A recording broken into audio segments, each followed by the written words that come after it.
Hey you, I'm Sarah Turner. I'm a freelance medical copywriter and copywriting mentor, and I am here to tell you that you don't have to run your business like everyone else, my friend.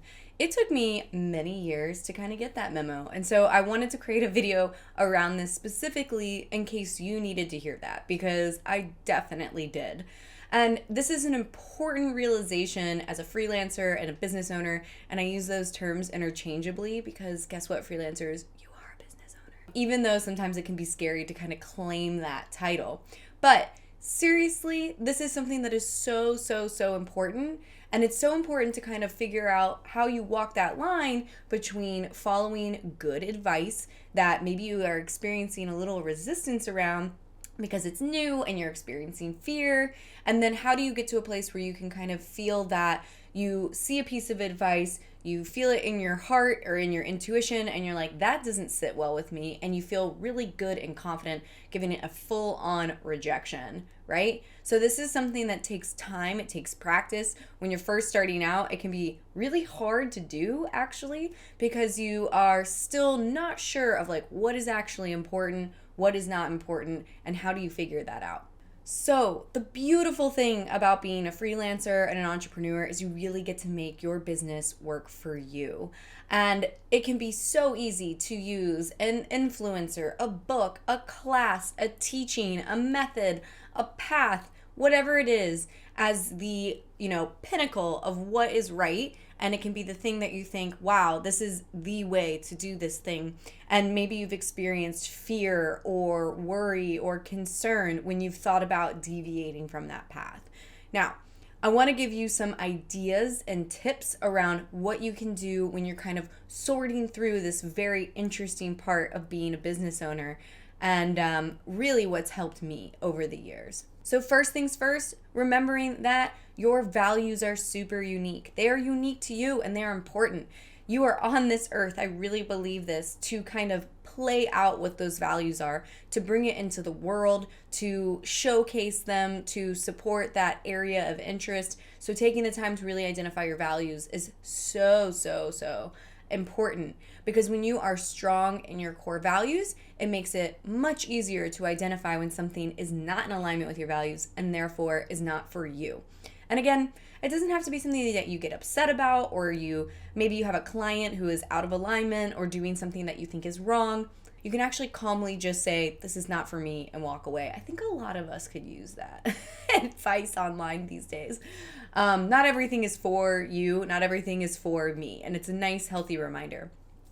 The other thing that's super important to help you with this is remembering that your needs are different from everybody else's. So getting clear on what those needs are, figuring out what your personal budget is, what you want to earn each month, how many hours you want to spend working, what you want your day to look like. I mean, some of my personal needs to make me like the best version of myself so that I can show up and be a really good copywriter and copywriting for my clients are things like I get up with the sun. I get up and I work according to the sun, and that has helped me tremendously. I mean, getting up early when it's still dark out makes me super sad. I also shorten my days in the winter now so that I can have some sunlight at the end of my day to go play outside, to work out, to be in the sunshine. That is a super specific thing that took me many years to figure out, makes my days infinitely better, and it brings my energy levels up tremendously.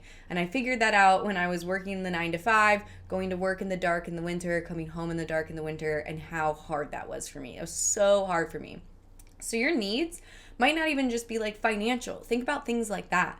Another need of mine that's super weird and a little quirky is I cannot stand fluorescent or bad lighting. So the lighting in my office is really soft. It's usually right in front of a window, so it's mostly sunshine. These are the little things that if you tweak and make your days in alignment with, it's going to give you so much more energy. Because remember, energy is a dynamic resource. It's not finite. It's something that you can actually feel more of by doing things that energize you. Or we've all had days where we feel incredibly drained by noon because everything we're doing is incredibly draining. So it's a really interesting and dynamic resource, and so worth it as an entrepreneur to kind of play with this thing. So I just really want to give you permission to honor your personal preferences no matter how weird they seem. I mean, if you are a night owl, this is a big one that I have for my students. I am not a night owl, but I've worked with so many students where they are night owls and they feel like they have to get up at 7 a.m. and start a morning routine. And I'm like, that is not your truth. Like, don't do that.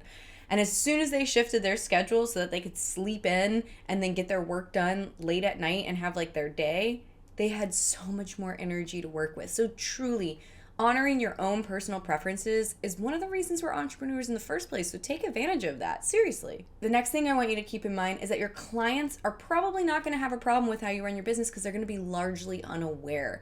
So don't feel the need to sit down from 9 to 5. Set your own hours. Say that only put your calls on one day, for example. Maybe you only take calls on Tuesdays. Maybe you only, take calls from 3 to 5. Maybe you take them in the evening. I mean, whatever it is you need to do, you got to walk that balance between what works for you and obviously what's reasonable for the client. If you're having calls at 2 a.m., that's not going to probably fly.